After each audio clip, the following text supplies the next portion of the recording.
Hello दोस्तों, नमस्कार। SM किसी चैनल में मैं आप सभी लोगों का दिल से बहुत बहुत स्वागत करता हूं। दोस्तों, इस वीडियो में हम लोग बात करने वाले कुछ स्टॉक से रिलेटेड। यस दोस्तों, बहुत सारे लोगों ने नीचे कमेंट सेक्शन में रिक्वेस्ट किया, सर फिलहाल की कंडीशन देखिए। फिलहाल की मतलब आप लोग सबसे पहले देख सकते हैं निफ्टी। आज के दिन की निफ्टी हम लोगों को लगभग 1.36% डाउन देखने को मिली। उसी के साथ साथ अगर हम लोग सेंसेक्स की बात करें तो वो भी हम लोगों को लगभग 1.33% 500 पॉइंट से ज़्यादा डाउन देखने को मिला। एंड अगर हम लोग बात करें सबसे खास बात अमेरिकन बाजार में, यहाँ पे एक बार रिफ्रेश कर लेता हूँ।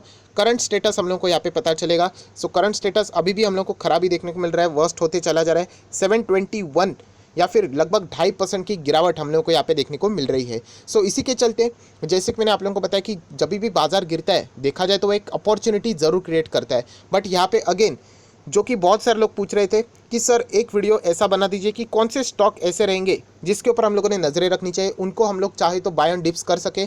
तो इसके ऊपर वीडियो में नेक्स्ट वाला ज़रूर बनाने वाला हूँ। बट उससे भी मुझे ये वाला वीडियो ज़्यादा इंपॉर्टेंट लगता है कि कौन से स्टॉक में आप लोगों ने नहीं इन्वेस्ट करना चाहिए।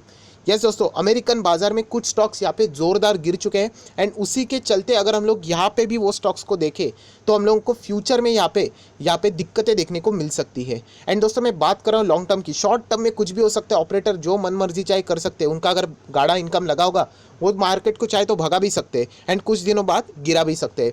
सो मुद्दा ये रहता है कि जो फालतू स्टॉक्स है, या फिर हम लोग कह सकते हैं फालतू से अच्छा वर्ड में अगर यूज़ करूँ, जो कि अभी सबसे ज़्यादा स्ट्रगल कर रहे हैं इस सिचुएशन में, जो सबसे ज़्यादा पिसेंगे, ऐसे स्टॉक में रिटेल इन्वेस्टर ने निवेश नहीं करना चाहिए। अगर एक स्टॉक कोई 1000 के ऊपर आप लोगों को देखने की आदत थी एंड अगर आप जो सडनली अगर आप लोगों को 700-800 पे देखने को मिला, तो रिटेल इन्वेस्टर हमेशा ऐसे खराब स्टॉक में एंटर कर जाते हैं एंड उसके बाद वो अटक जाते हैं एंड बाद में 800 वाला स्टॉक 700 आ जाता है, फिर एवरेज करते 500 आता है, फिर एवरेज करते हैं एंड वो अटक जाते हैं। सो बताने का मकसद ये दोस्तों कि कुछ स्टॉक ऐसे हैं जहाँ पे आप लोगों ने इनको चाहे तो अवॉइड करना चाहिए। मेरा ये कोई रिकमेंडेशन नहीं, मैं हमेशा आप लोगों को सिखाने की कोशिश करता हूँ। इसीलिए मैं सिर्फ स्टॉक नहीं बताता। अगर सिर्फ स्टॉक बताना होता मैं मेंबरशिप खोल लेता, बहुत ही अच्छा खासा पैसा कमा लेता बाकियों की तरह।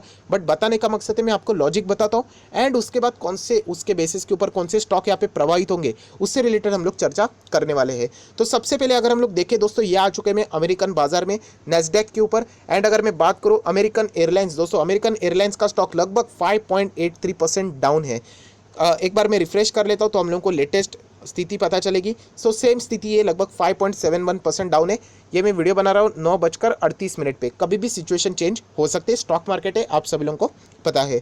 सो अमेरिकन बाजार में देख सकते हैं किससे रिलेटेड, एयरलाइन से रिलेटेड। और एक स्टॉक है दोस्तों एयरलाइन से रिलेटेड, वो भी देख लेते हैं, यूनाइटेड एयरलाइंस। यस दोस्तों, उसकी भी अगर हम लोग बात करें नैस्डैक के ऊपर है। ये तो सबसे ज़्यादा लगभग 7% भी अगर आप लोग बोलोगे, इतनी बड़ी करेक्शन हम लोग को इन स्टॉक्स में यहाँ पे देखने को मिल रही है। करेक्शन या फिर आप बोल सकते हो गिरावट, क्रैश, आप जो भी चाहे, बट गिरावट यहाँ पे हम लोगों को देखने को मिल रही है। सो एक क्लियर कट संकेत दे रहा है दोस्तों, जो एयरलाइन वाले स्टॉक्स है उनके ऊपर वापस दोबारा रिस्ट्रिक्शंस यहाँ पे लग सकते हैं। एंड इसी के चलते हम लोग कह सकते हैं हमारे इंडियन मार्केट में जो एविएशन सेक्टर से जुड़े हुए स्टॉक्स है, जैसे कि इंडिगो मेरा one of the favourite stock था। बट सिचुएशन ऐसी आ जाती है दोस्तों जैसे कि आप लोगों को खुद को मॉडिफाई करना पड़ता है। इसलिए मैंने आप लोगों को बताया था कि स्टॉक मार्केट में ऐसी बात नहीं होती कि खरीद कर भूल जाओ। दोस्तों भूल जाना ये वाली बात नहीं चलती है स्टॉक मार्केट में। बहुत सारे लोग आपको ये फॉर्मूला बताते हैं कि खरीद के भूल जाओ, ऐसी कोई बात नहीं है। अच्छे से अच्छा स्टॉक, चाहे वो टीसीएस हो, रिलायंस हो, बजाज हो, एचडीएफसी हो, ऐसा आप कभी भी नहीं कर सकते खरीद के भूलना।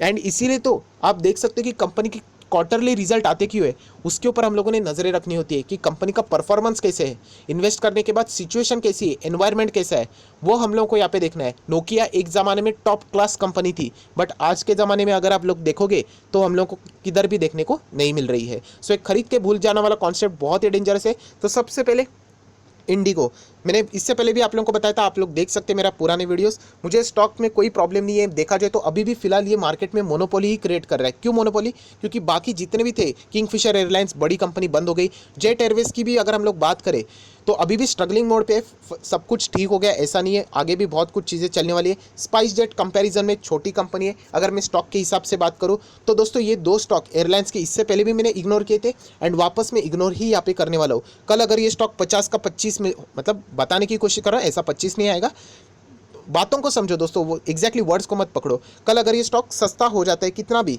तो वो सस्तेपन को देख के प्लीज़ एंटर मत कर लेना, लॉजिक को समझना। अगर आपको लॉजिक लगता है हाँ सर दम है, तो कितने भी लेवल पे आ जाए आप लोगों ने अवॉइड करना चाहिए। अगर आपको लगता है नहीं सर ये लॉजिक बेतुका है, एयरलाइंस चलती ही रहेंगी, एंड इससे स्टॉक भागते रहेंगे, तो डेफिनेटली आप अपना लॉजिक को फॉलो कर सकते हो। बट जैसे मैंने आप लोगों को बताया था दोस्तों, कोविड ये किसी एक कंट्री की प्रॉब्लम नहीं है। कल अगर इंडिया यहाँ पे कोविड मुक्त हो जाता है, आप देख सकते हैं कैसे हम लोग कोविड मुक्त हो रहे हैं, तो दोस्तों याद रखना इतने आसानी से हम लोग बाहर के फ्लाइट्स यहाँ पे अलाउड नहीं करेंगे। And same cheese vice versa कि बाहरी दुनिया के जो कंट्रीज़ यहाँ पे सेफ हो चुके हैं एंड इंडिया में कोविड अभी भी ज़्यादा है, सो फिर भी वो यहाँ पे फ्लाइट्स वहाँ के अपने देशों में एंटर करना परमिट नहीं करेंगे। तो इसी के चलते मैंने ये लॉजिक लगाया एंड एयरलाइंस कंपनीज को थोड़ा सा साइड किया। एंड ये लॉजिक को और बढ़ावा मुझे तब मिला जब वॉरेन बफे जी ने भी अपने एयरलाइन के स्टॉक बेच दिए। हालांकि उन्होंने ये कहा कि उनको पछतावा आ रहा है, बट मुझे ऐसा नहीं लगता है, उन्होंने जो किया है शायद से ठीक किया होगा।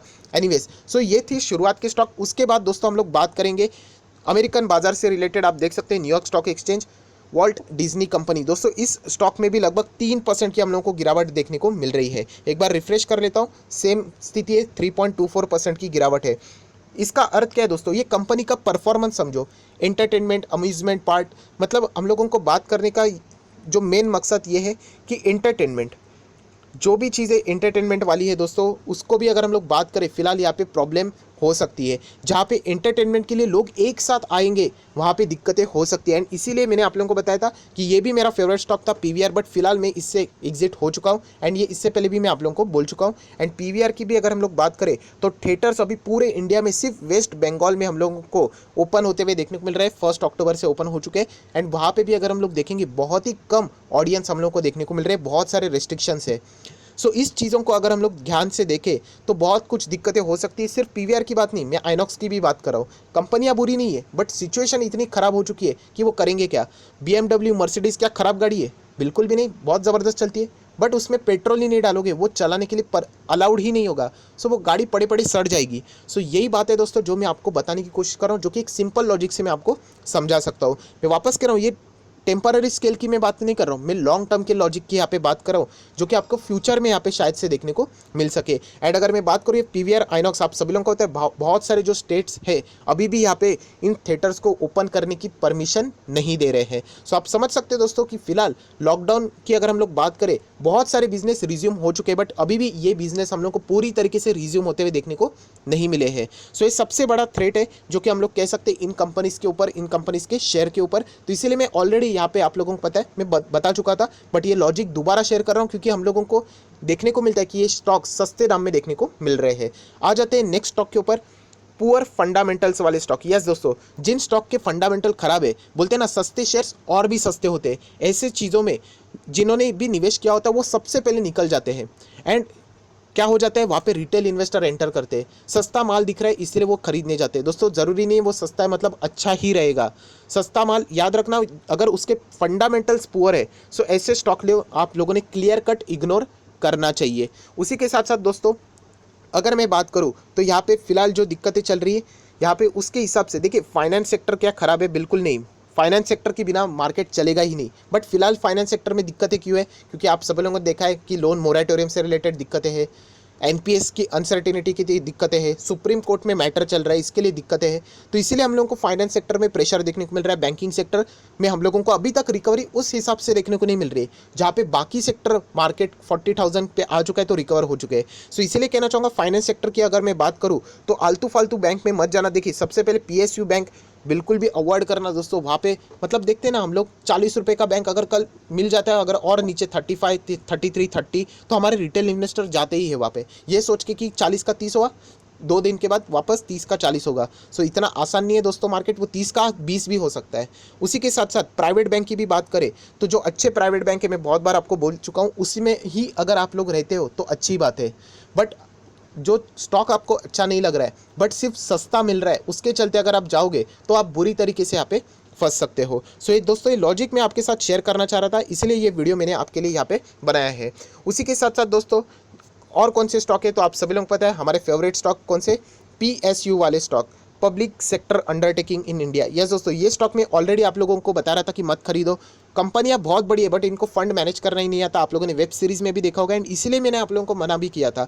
ONGC हो, NTPC हो, BPCL हो, कोल इंडिया हो, आईओसी हो, ये सारे स्टॉक अगर हम लोग देखेंगे, हिंदुस्तान पेट्रोलियम, गेल, पावर ग्रिड, ये कंपनियां खराब नहीं है, बट ये कंपनियां एक दायरे में ही घूमते रहती है। एंड जो लोगों ने इसके 5 साल पहले भी निवेश किया था, आज तक उनका इन्वेस्टमेंट डाउन ही हम लोगों को देखने को मिल रहा है। सो ये जितने भी पीएसयू है, लिस्ट बहुत लंबी है दोस्तों, आप देख सकते हो। ऑब्वियसली ये स्टॉक को मत पकड़ लेना जो कि आप बीच में देख रहे हो, कभी कभी ये गलत आ जाता है एलएनटी करके, तो ऐसी बात नहीं है दोस्तों। मतलब ये देख लेना, ये साइड वाले आप देख सकते हैं, सेल, भेल, गेल, ये सारे स्टॉक है ना दोस्तों, इससे आप लोगों ने संभल के रहना है, जो कि मैं आप लोगों को यहाँ पे बता रहा हूँ।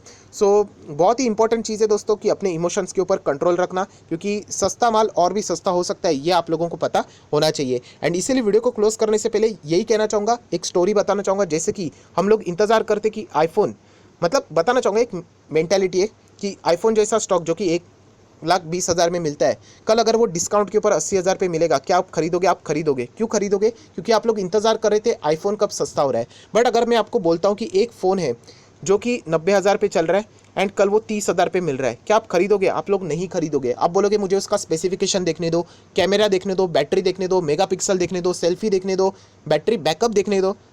एक फ़ोन लेने के लिए अगर आप इतना चेक करते हो, डिस्पाइट कि वो 90 का आपको 30 में मिल रहा है, आप नहीं खरीदते हो। सो स्टॉक में भी ऐसी जल्दबाजी मत कर लेना, सिर्फ डिस्काउंट के ऊपर अवेलेबल है, इसीलिए अगर आप लोग वहाँ पे जाते हो तो आप लोग अटक सकते हो। अगर आपको स्टॉक पसंद है कि यस मुझे ये XYZ वाला स्टॉक बहुत दिनों से पसंद था, मैं इंतजार कर रहा था कि मार्केट कब गिरे, एंड अगर मार्केट कल अगर ऐसा गिर जाता है तो हम लोग गारंटी नहीं दे सकते कि कल गिरेगा ही नहीं, मतलब गिरेगा या फिर नहीं गिरेगा, ये तो डिपेंड करता है बहुत कुछ फैक्टर्स के ऊपर। बट अगर गिरता है तो आपके चुने हुए स्टॉक के ऊपर आप लोग चाहो तो बाय कर सकते हो, जो स्टॉक अननेसेसरीली आपके रडार पे नहीं है बट वो सस्ते मिल रहे हैं, इसीलिए अगर आप लोग जाओगे तो आप लोग बुरी तरीके से ट्रैप हो सकते हो। सो आई आशा करता हूँ दोस्तों आपको मेरा मेन मैसेज यहाँ पे पहुंच चुका होगा कि मैं क्या बोलने की कोशिश यहाँ पे कर रहा हूँ। सो फाइनल डिसीजन आप ही करेगा, ये कोई मैंने रिकमेंडेशन की सीरीज़ नहीं खोली है या फिर कोई पैसे लेके यहाँ पे चैनल नहीं बनाया, सिर्फ आपको प्योर नॉलेज शेयर करने की कोशिश यहाँ पे मैं कर रहा हूँ। मैं भी एक इंसान हूँ, मेरा कोई नाम Guinness book of world record में नहीं है कि मैं 100% सही जाता हूँ, बहुत बार मैं गलत जा चुका हूँ। सो अगर आपको जो चीज़ें अच्छी लगती है ऑब्वियसली आप लोग वो चीज़ों को लेना, आपको जो चीज़ें बुरी लगी उसको साइड में कर लेना एंड अपने आप में इंप्रूवमेंट करने की कोशिश ज़रूर करना। सो नेक्स्ट वीडियो ज़रूर मैं बनाने की कोशिश करूँगा, कौन से स्टॉक के ऊपर आप लोगों ने यहाँ पे दाव खेलना चाहिए, कौन से स्टॉक को आपने पिक करना चाहिए एंड कौन से पैरामीटर चूज करने चाहिए लॉजिक के साथ, वो मैं बताने वाला हूँ। सो फिलहाल इस वीडियो को यहीं पे रखना चाहूँगा, अगर आपको अच्छा लगे तो लाइक करना, शेयर करना। So that's it, thank you very much दोस्तों, we will be meeting our next video, तब तक के लिए बाय बाय।